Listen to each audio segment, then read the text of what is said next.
दोस्तों नमस्कार। एक बार फिर से आपका हार्दिक स्वागत है।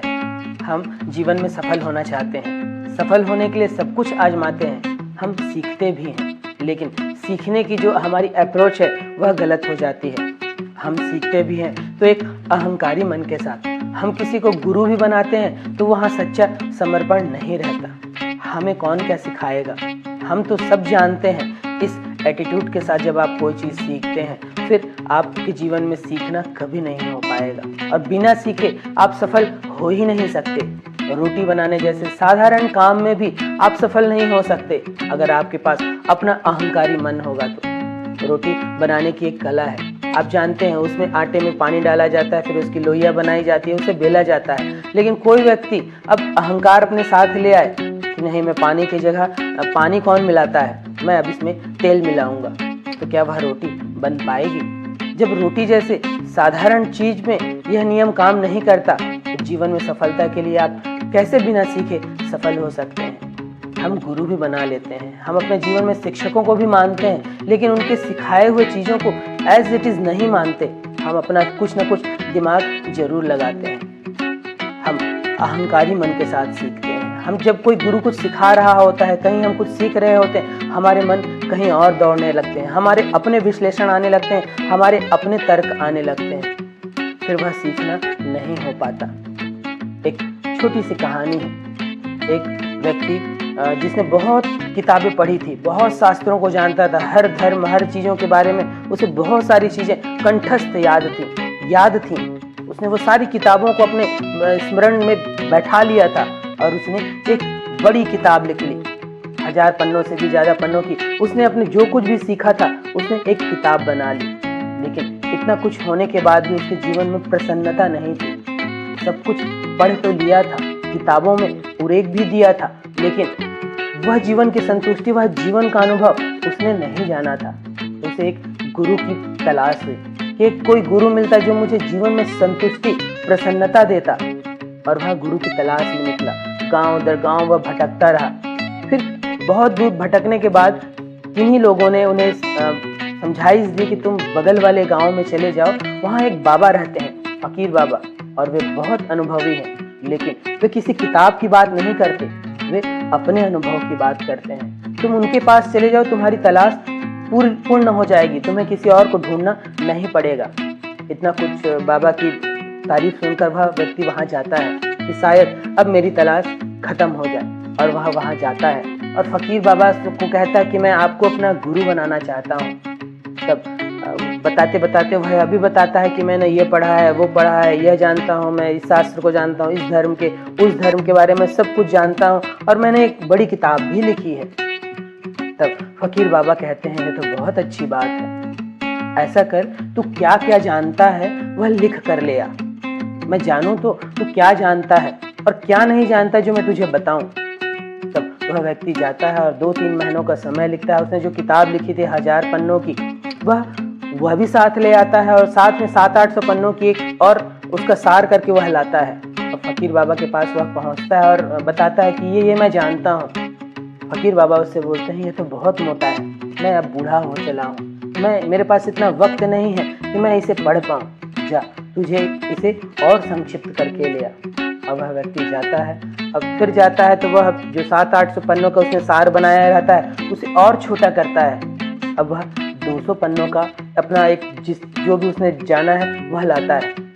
अब फकीर बाबा के पास वह पहुंचता है। फकीर बाबा फिर कहते हैं कि नहीं, यह भी नहीं चलेगा, मैं इतना भी नहीं पढ़ पाऊंगा, तू इसे और छोटा करके ला, और संक्षिप्त करके ला। अब वह व्यक्ति फिर जाता है। अब वह 100 पन्नों की अपने जो जाना रहता है उसको सार करके बहुत बड़ी मुश्किल से, क्योंकि अहंकार आड़े आता है, मैं इतना सब कुछ जानता हूँ, मैं कैसे इन सब जो जानता हूँ उसको संक्षिप्त करूँ।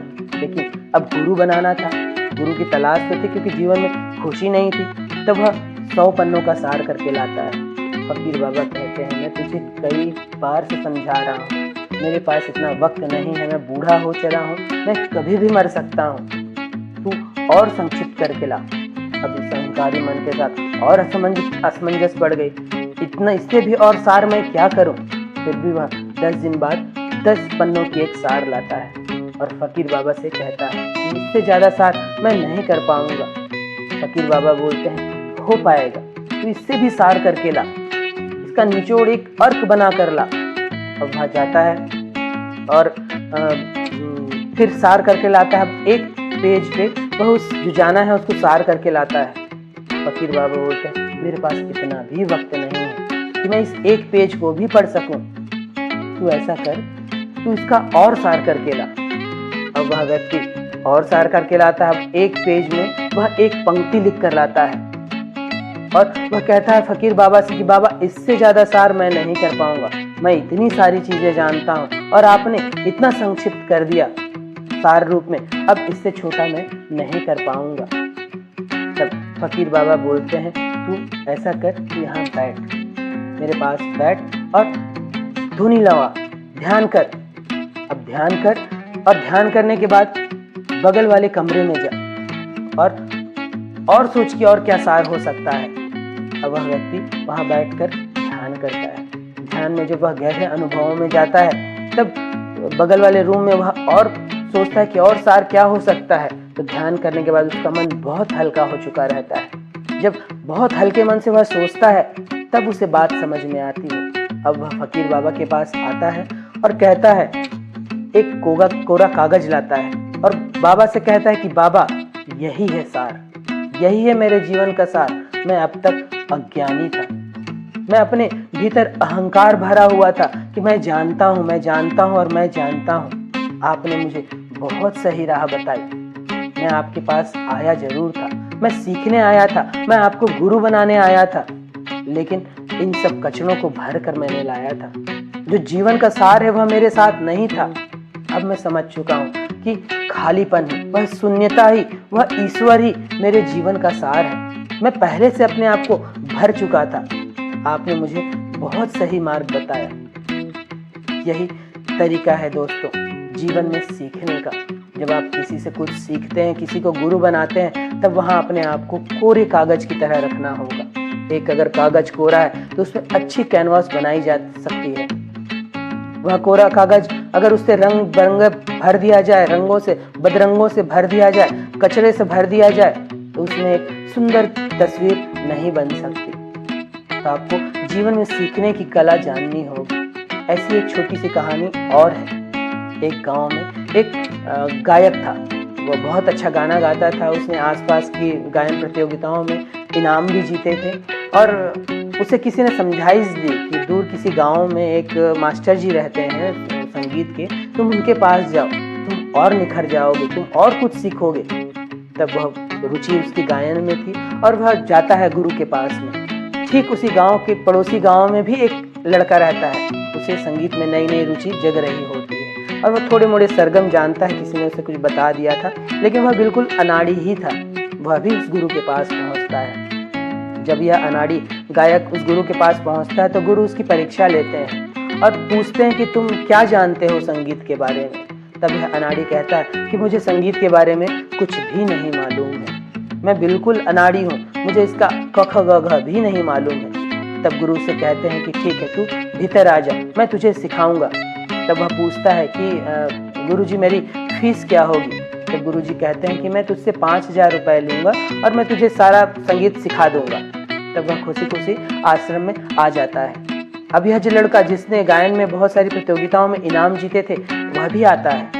गुरु उसकी भी परीक्षा लेते हैं और पूछते हैं कि तू संगीत के बारे में क्या जानता है। तब वह लड़का कहता है कि मैं ये जानता हूँ, मैं वो जानता हूँ, मैंने यहाँ इनाम जीता, मैंने वहाँ इनाम जीता, मेरा नाम इस समाचार पत्र में यहाँ वहाँ, मैं न्यूज़ चैनल में भी आ चुका हूँ, यह बताता है। तो गुरुजी बोलते हैं बहुत अच्छे, मैं तुझे भी सिखाऊंगा, तू भी आ जा। तब वह पूछता है कि गुरुजी मेरी फीस क्या होगी। तब गुरुजी कहते हैं कि मैं तुझसे 10,000 लूंगा। अब यह लड़का चौंक जाता है कि जो कुछ भी नहीं जानता था उससे 5,000 और मैं इतना कुछ जानता हूँ मुझसे 10,000, उससे रहा नहीं जाता है। और वह उससे गुरुजी से पूछता है कि गुरुजी ऐसा क्यों, आप उससे 5,000 ले रहे हैं जो बिल्कुल अनाड़ी है और मैं इतना कुछ जानता हूँ, मुझसे आप 10,000 ले रहे हैं। तब गुरुजी बोलते हैं तभी तो, क्योंकि तो जो तू जानता है मुझे उसे पहले मिटाना भी तो होगा, फिर तो मैं तुझे सिखा पाऊंगा, क्योंकि तू तो पहले से भरा पड़ा है। यही हम अपने जीवन के साथ करते हैं। हम किसी को गुरु बना भी लेते हैं, एक तो सद्गुरु का मिलना बड़े सौभाग्य की बात होते हैं। विरले होते हैं जिनके जीवन में सद्गुरु मिल पाते हैं। हमारे जीवन में कई शिक्षक भी आते हैं जो दूसरे के अनुभव को हमको बताते हैं। क्या हम वो भी सीख पाते हैं? फिर हमें सद्गुरु भी मिलता है। सद्गुरु कौन? जो शास्त्रों की, धर्म की बात नहीं करता, वह अपने जीवन के अनुभव की बात करता है। जो उसने जीवन में अनुभव किया है वही उसके शब्द होते हैं। और ऐसे सद्गुरु हमारे आसपास बहुत कम है। लेकिन जब हमें ऐसा कोई सद्गुरु मिलता है और वह हमें सही राह बताता भी है, तो हमारा अहंकारी मन या हमारा सच्चा समर्पण न होने की वजह से हम कुछ भी नहीं सीख पाते। हमें बोलने की इतनी पड़ी है कि हम बोलने में ही भिड़े रहते हैं। हम अच्छे श्रोता नहीं बन पाते हैं। अच्छा वक्ता बनना जरूरी है। जहाँ बोलना है वहाँ जरूर बोलिए, लेकिन जब तक आप सुनने की कला नहीं जानेंगे, क्या बोलना है, कहाँ बोलना है, कैसे बोलना है, वह कला नहीं सीखेंगे, तब जीवन में सफलता थोड़ी अड़चन आएगी। लेकिन जब आप अच्छे श्रोता होते हैं तो आप सीखने में अपने आप एक्सपर्ट हो सकते हैं। जब आप अच्छी तरह सुनते हैं, दोनों कान खड़े करके सुनते हैं, तब आपके भीतर वो बात जाती है। जो बात आपके भीतर जाती है, जो आपके अवचेतन मन में जाती है, वह होके रहती है और वह आप लंबे समय तक सीखते हैं। जब आप कोर्स की कोई किताब पढ़ते हैं, क्या उसे रटना पड़ता है? बहुत रटना पड़ता है। फिर भी हम उसे 2 साल, 3 साल, 5 साल, 10 साल में भूल जाते हैं। हमें एज इट इज याद नहीं रहता। लेकिन जब हम कोई मूवी देखते हैं, कोई सीरियल देखते हैं या किसी दृश्य को देखते हैं और बहुत ध्यान से देखते हैं, कैसे हमें उसकी स्टोरी कई वर्षों तक याद रहती है। छोटे छोटे बच्चे लंबे लंबे काव्य, लंबी लंबी चीजें कैसे इतने याद कर पाते हैं जो शायद हम नहीं कर पाते, क्योंकि वे सुनते हैं, वे ध्यान देते हैं। जब हम गुरु के पास पहुंचते भी हैं तो हमें सीखने की वह कला नहीं आती। हम भरे पड़े हैं, हम पहले से भरे पड़े हैं, और अगर आपकी बाल्टी पानी से लबालब भरी है तो उसमें और पानी नहीं डाला जा सकता, वह छलकेगा ही। तो अगर हमें किसी गुरु के पास जाना हो, कुछ सीखना हो, तो हमें खाली होना पड़ता है। वह खाली होने की कला सीखनी पड़ती है। फिर जब आप सीखते हैं तभी सफल हो सकते हैं। तो मुझे उम्मीद है ये जो 2 छोटी कहानी छोटी जरूर है, लेकिन यह हमें बताती है कि हमें किसी गुरु के पास में या कोई भी चीज़ सीखनी है, हमें उसमें किस तरह रहना है। जब आप खाली होकर सीखेंगे, फिर आप उस चीज़ में एक्सपर्ट होते जाएंगे, और जब एक्सपर्ट होते जाएंगे तो वह काम में आप पूरी तरह पारंगत रहेंगे। फिर देखिए सफलता कैसे आपके पास नहीं आती।